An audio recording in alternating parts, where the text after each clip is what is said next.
Qu'est-ce qui te fait peur? De pas gagner, de décevoir, parce que tu es exigeant avec toi-même.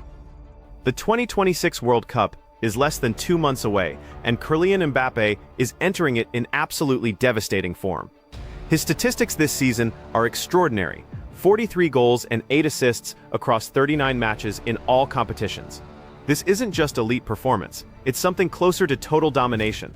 When you look specifically at the Champions League, his output becomes even more remarkable, averaging 1.25 goals per match, which places him among the most lethal finishers in Europe's premier club competition.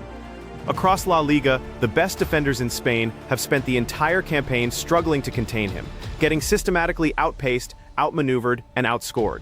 Now he's preparing to take that same level of performance onto the World Cup stage, the highest platform in football, where every move is amplified and every goal carries historical weight. He's already equaled the 40-goal tally from his debut season at Real Madrid, and there are still matches remaining on the calendar. What makes this moment even more significant is that he has unfinished business, a World Cup title to claim, and he's entering the tournament in the absolute peak form of his career. He's no longer the polite young talent deferring to veterans. He's a fully realized force who knows exactly what he's capable of and has stopped holding anything back. To understand how we arrived at this point, you have to go back to where his World Cup story began. When France traveled to Russia in 2018, they brought a squad loaded with individual quality but lacking a coherent tactical identity. Manager Didier Deschamps constructed a defensively structured side designed to sit compact, absorb pressure, and strike quickly on the counter. Into that framework stepped a 19-year-old from Bondy who had just completed his first full professional season with Paris Saint-Germain. Outside of France, very few people truly understood what they were witnessing. That changed dramatically in the round of 16 against Argentina. Mbappé collected the ball deep in his own half and simply ran. His top speed during that sprint reached 37 kilometers per hour, a pace so blistering that Argentina's experienced defensive line, widely regarded as one of the tournament's strongest, had no choice but to foul him inside the penalty area just to halt his progress. He converted that opportunity and went on to score twice in the match. In doing so, he became the first teenager since Pelé to score 2 goals in a World Cup knockout game, a piece of history that placed him in exceptionally rare company. France went on to win the tournament, and Mbappé finished with 4 goals, the Best Young Player award, and a World Cup winner's medal at just 19 years old. By any conventional standard, that achievement alone would have been enough to elevate him into a separate tier of global talent. But that tournament was merely the foundation for what was coming next. The 2022 World Cup told a very different and far more dramatic story. France arrived in Qatar dealing with significant disruptions, including inadequate preparation time and the sudden withdrawal of Karim Benzema, their Ballon d'Or winning striker, before the tournament even began. Mbappé didn't just step into the void left by Benzema's absence. He carried the entire offensive responsibility for the French national team across 7 grueling matches. He scored 8 goals and delivered 2 assists over the course of the tournament. No other player at that World Cup, including Lionel Messi, produced more in terms of total attacking output and direct goal contributions. The final itself was something else entirely. For the first 80 minutes, France appeared completely outclassed, trailing 2-0 against Argentina and struggling to generate any meaningful attacking threat. Then, in the span of 97 seconds, Mbappé changed everything. He scored twice in quick succession, first converting a penalty with ice-cold composure, then delivering a falling volley into the corner of the net with the kind of technical precision that requires a moment to fully comprehend. The match was forced into extra time. Argentina managed to score again, seemingly securing the trophy. Mbappé responded by completing his hat trick, becoming only the second player in history to score 3 goals in a World Cup final. France ultimately lost on penalties. Mbappé converted his spot kick, but several of his teammates did not. He returned home with the Golden Boot, having scored 8 goals in 7 games, the most complete individual performance seen at a World Cup in decades. And he left with a loss that, judging by every public appearance and interview since, he has not stopped thinking about for even a single day. That context is essential to understanding what's about to happen in North America this June, because the player arriving at this tournament is not the teenage prodigy from 2018, nor even the lethal finisher from 2022. This is a 27-year-old captain operating at his absolute physical and technical peak, with 12 World Cup goals already to his name, playing the best football of his entire career, supported by the deepest and most talented French squad in a generation, and carrying the unresolved weight of a final that slipped through his fingers. The statistical evidence supports this assessment completely. 43 goals this season across all competitions, 1.25 goals per game in the Champions League. Real Madrid's manager at the time, Javier Alonso, publicly noted that Mbappe had scored 22 of Madrid's 40 league goals at that point in the season, accounting for more than half of the team's total output.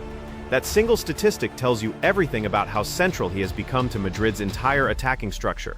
Beyond the raw numbers, what's changed most significantly is how he plays the game. He's no longer functioning primarily as a traditional winger hugging the touchline. His positioning has shifted centrally, allowing him to drift into the left half space and operate more like a pure striker with freedom to move. This makes his movement patterns far more difficult to track, and his finishing opportunities more clinical and dangerous. His shot conversion rate at the 2022 World Cup was a goal every 2.25 attempts, and that efficiency has remained consistent at club level throughout this season. The French squad surrounding him makes the tactical problem exponentially worse for every opponent they face. In 2022, when teams like England and Morocco committed multiple defenders to shadowing Mbappe, France still found ways to win because players like Antoine Griezmann and Theo Hernandez suddenly had acres of space to exploit. In 2026, the collateral damage from focusing on Mbappe is significantly higher. Ousmane Dembélé is arguably playing the best football of his career right now. When defenders slide across to cover him on the right flank, it opens up the entire left channel, which is precisely where Mbappe operates most effectively. Michael Olise delivers diagonal passes into the space behind defensive lines, the kind that require only a single touch to finish. Brahim Diaz sees passing lanes that most players don't even notice, and when France need to rotate their squad or rest key players, their second-string team recently beat Colombia in a warm-up match while Mbappe and Dembélé watched from the bench. There is simply no soft entry point into this squad, no moment where the quality drops off enough to exploit. Three specific factors make Mbappe uniquely difficult to defend in a World Cup setting. The first is his acceleration from a standing start, pure top speed. While impressive is something defenders can manage by adjusting their defensive line and dropping deeper. Mbappe's true danger lies in the burst, the explosive change of pace. He transitions from completely stationary to full sprint in fewer than 3 steps. By the time a center-back processes what's happening and sends the neural signal to their legs to react, there's already a gap that cannot be closed. Dropping deep to compensate for that acceleration gives him time and space on the ball in dangerous areas. Pressing high to deny him that time leaves massive space in behind for him to exploit. There is no neutral defensive position that mitigates both threats. The second factor is his composure under the most intense pressure imaginable. He took 3 penalties in the 2022 World Cup final, the highest stakes situation in the sport, and converted all of them without hesitation. The third factor is his reading of the game, his football intelligence. The version of Mbappe who tore through defenses in 2018 was operating largely on raw instinct and overwhelming speed. The current version understands when to hold his run to stay onside, when to deliberately pull defenders out of position, and how to create dangerous angles by doing absolutely nothing for several seconds. That kind of tactical intelligence combined with his physical gifts creates a problem that has no clean defensive solution. France are not guaranteed to win this tournament. That much is certain. Spain defeated them 2-1 at Euro 2024, then again 5-4 in the Nations League. That Spanish side, young and technically precise with Lamine Yamal operating on the right wing, has demonstrated a workable tactical approach against France and possesses the individual quality to execute it under pressure. A potential semi-final between these two teams would almost certainly be the defining match of the entire tournament. Portugal have the creative midfielders capable of disrupting France's build-up play and controlling possession.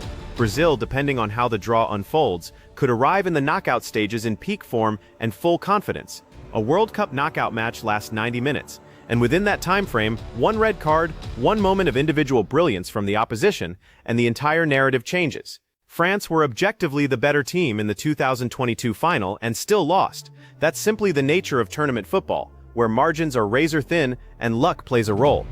But Mbappe's specific situation heading into 2026 is different from any player at any World Cup in recent memory.